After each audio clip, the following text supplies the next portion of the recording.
Today we bring you a special episode, South Africa's shutdown against gender-based violence.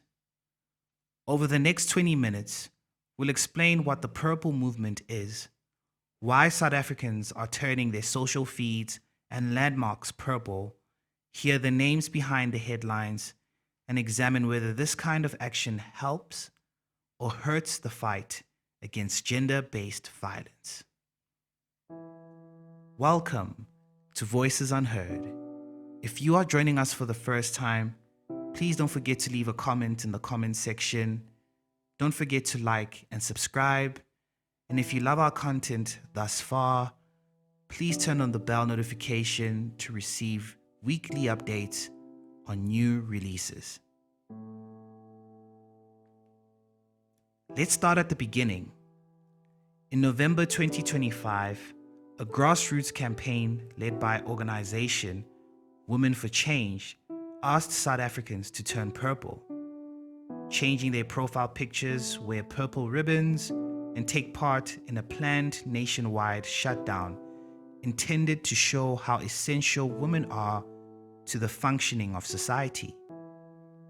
The action includes a 15-minute lie down at noon and a call for the government to declare gender-based violence and femicide a national disaster. The movement lit up landmarks, social feeds, and headlines across the country. Why purple? The color has become a symbol of remembrance, strength, and justice visible, striking and hard to ignore. For activists, purple is a marker. It signals grief for lives lost and outrage that the violence continues. The campaign also ties the shutdown to a major international movement, the G20 summit hosted in Johannesburg, saying if the country will showcase its progress to the world, it should also be forced to face the crisis of femicide at home. Now, behind the symbols are names. Reporting over recent years has documented dozens of cases that sparked national outrage and helped shape public anger about GBV. I want to read 10 names we'll mention on air today, not as trivia, but as people whose deaths or assaults mobilize citizens, journalists, and activists to demand change. I'll read them slowly and respectfully. Olerato Mongale, Uinene Mretwanya, Tshegofatso Pule, Riva Steenkamp, Nosicelo Mthembeni, Karabo Mokoena, Chesney Kepler, Khunze Ntseza, Nomsa Jas, and Hannah Cornelius. These names and many more are chronicled in South African reporting as cases that ignited public outcry.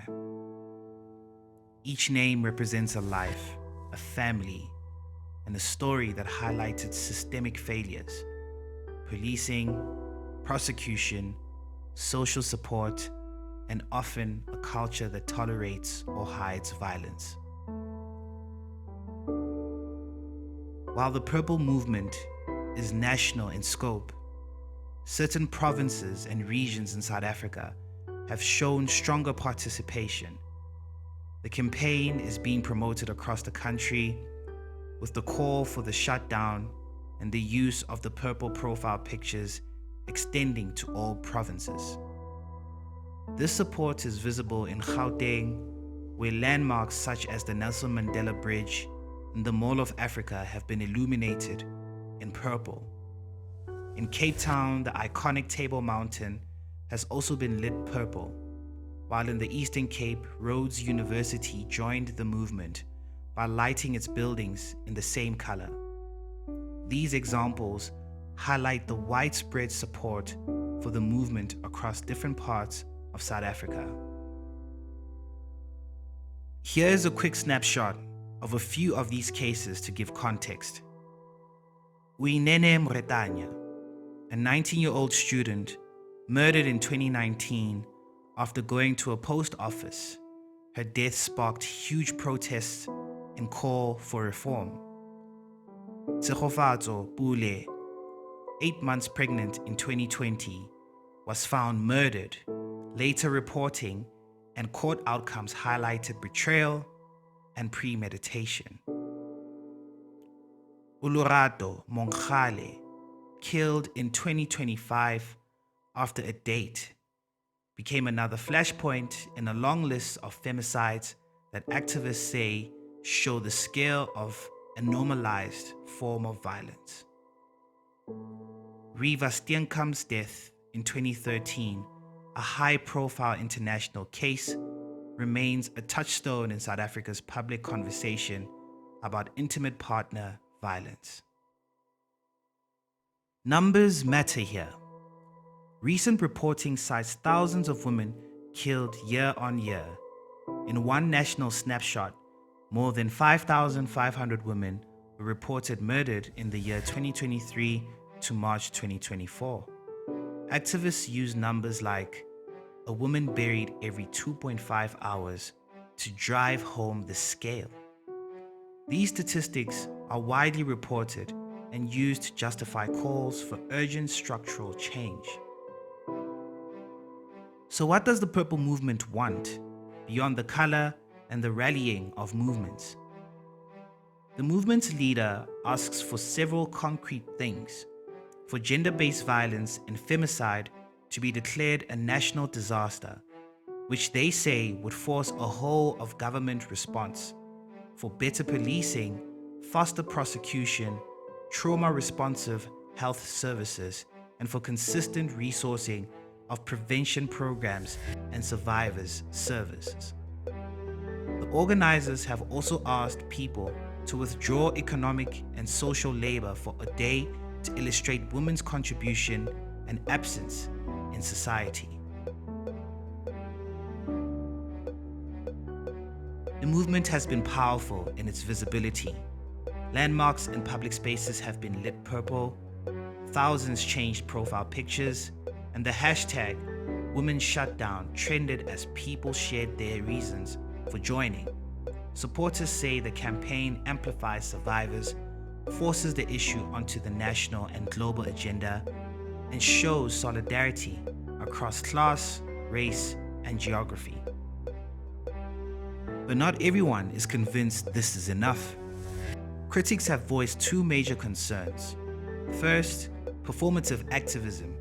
Some commentators and citizens have called social media purple gestures as keyboard activism, useful for visibility but insufficient to change policing, court delays, or root causes like poverty and misogyny. Articles and commentators have warned that symbolic acts must be connected to concrete policy wins, otherwise they risk being emotionally satisfying without being transformational. Second, practical and legal pushback. The group behind the shutdown asked the National Disaster Management Center to declare GBV a national disaster. The NDMC rejected the plea on legal grounds related to the Disaster Management Act, prompting activists to publicly criticize the government's response as inadequate. That rejection has fueled both anger and tactical reconsiderations among organizers. So, does this movement help? Let's weigh the arguments. Visibility and agenda setting. The Purple Movement pushes GBV into mainstream conversations, national buildings, and social feeds. The visibility creates political pressure and reminds policymakers that the public is watching. Solidarity for survivors. For many survivors and families, public shows of support are meaningful. They reduce isolation and signal that the nation recognizes their grief and demands justice. Mobilization for policy demands. The national shutdown is framed as a lever to force the issue onto the G20 agenda and to demand a national disaster declaration, a bold tactical demand that forces institutions to respond, debate, and explain themselves. However, we still do have some criticisms that this campaign faces. First, the risk of symbolism without structural change. Without legislative, policing, and judicial follow-through, campaigns can raise awareness but leave the systems that allow violence untouched. Critics point to repeated cycles of outrage followed by promises that aren't fully implemented. Secondly, exclusion and burden concerns. A nationwide shutdown asking women to withdraw labor and spending may not be feasible for those in precious jobs, informal workers, or caregivers.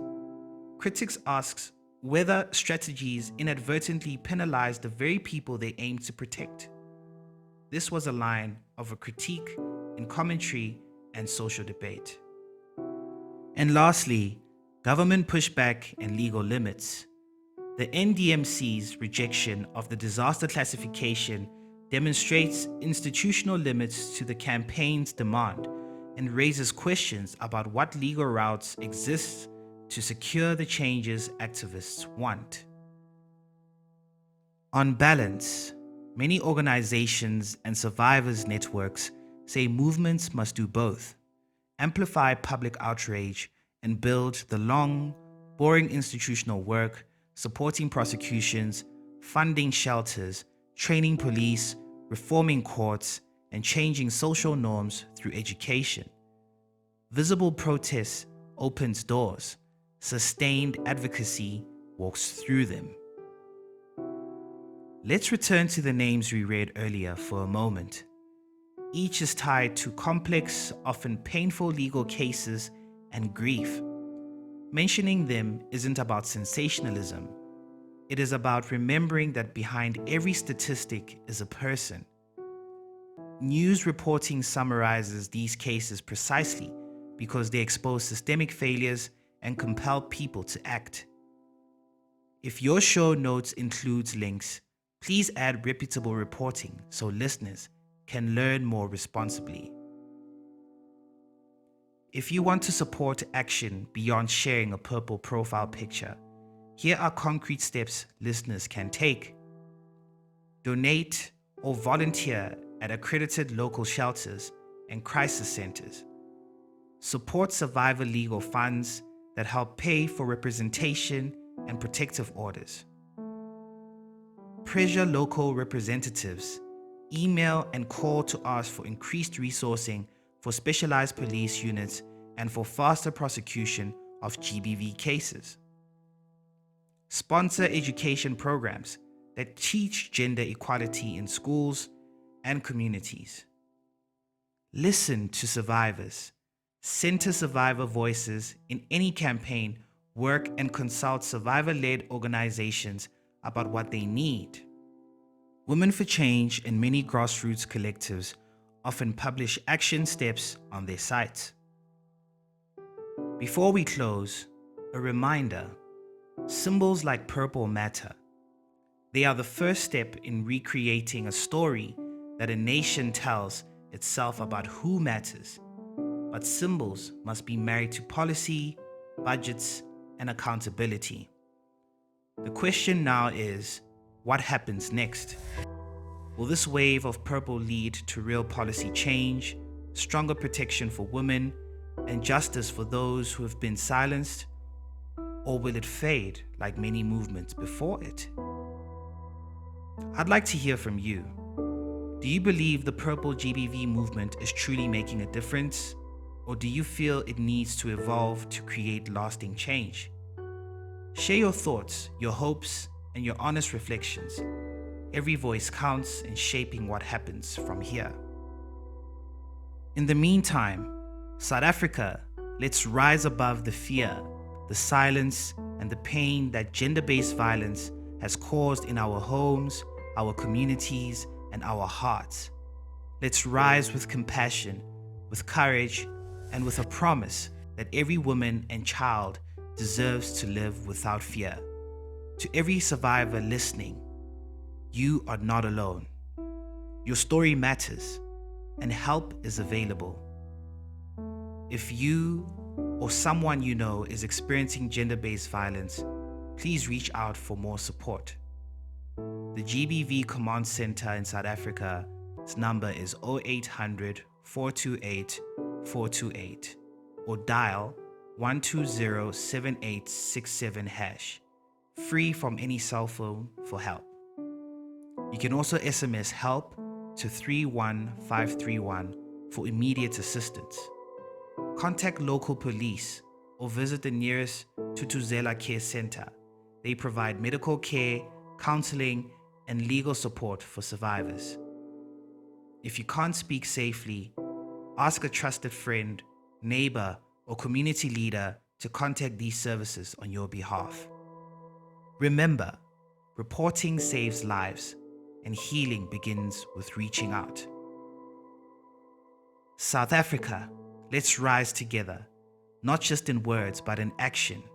Let's choose to protect, to believe, and to stand with every survivor. Together, we can end gender-based violence and build a nation rooted in safety, dignity, and love.